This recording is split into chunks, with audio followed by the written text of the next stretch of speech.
Okay, so here at the Kansas Aviation Museum, we have a couple different spooky things that have happened. We've had employees here, high-heeled shoes when nobody's around, so it sounds like there's a woman in high-heeled shoes or maybe a man in hard-soled shoes following you, but you turn around and there's nobody there.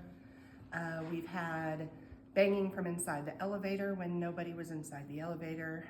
We've had voices that you can't figure out where they're coming from. You just hear the sound of somebody talking, but you can't figure out where the sound's coming from, and you're the only one in the building, so it makes it extra creepy when that happens. So this is usually at evening or during the day? During the day and in the evening, it just depends. The banging from the elevator was in the evening.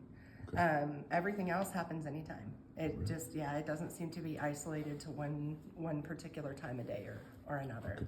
And this is at the Aviation Museum here in Wichita, and you worked prior at the Cowtown Museum. Yes.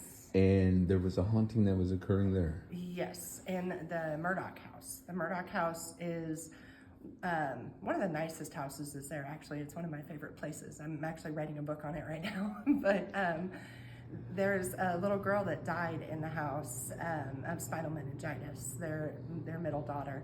And there's a lot of rumors that people will hear a child laughing or hear her running across the upstairs or see her in one of the upstairs windows where she was. I personally had guests that saw her in the upstairs window and then refused to go inside the house after I told them the story. I also had another guest that was in the house with me when we heard someone run across the upstairs. And at that time, I didn't even think about it being anything paranormal. I just thought somebody's in the house, I need to go get somebody. So I got somebody and I was like, hey, there's somebody in that upstairs. They went and checked, there was nobody up there. So they left. I continued doing what I was doing. I heard something upstairs again, went and got them. They went up there. This time 2 people went up. They couldn't find anything.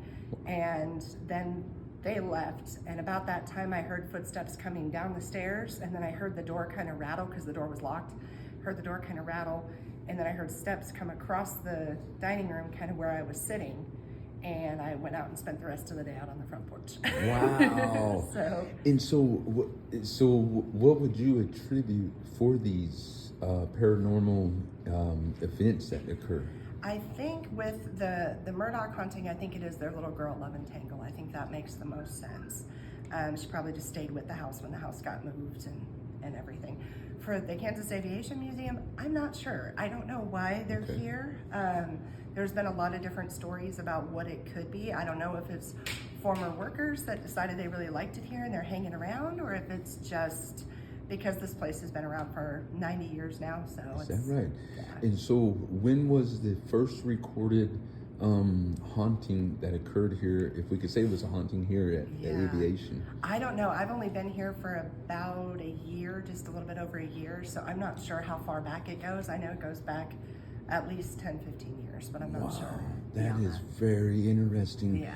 Thank you so much for sharing this. Yeah, no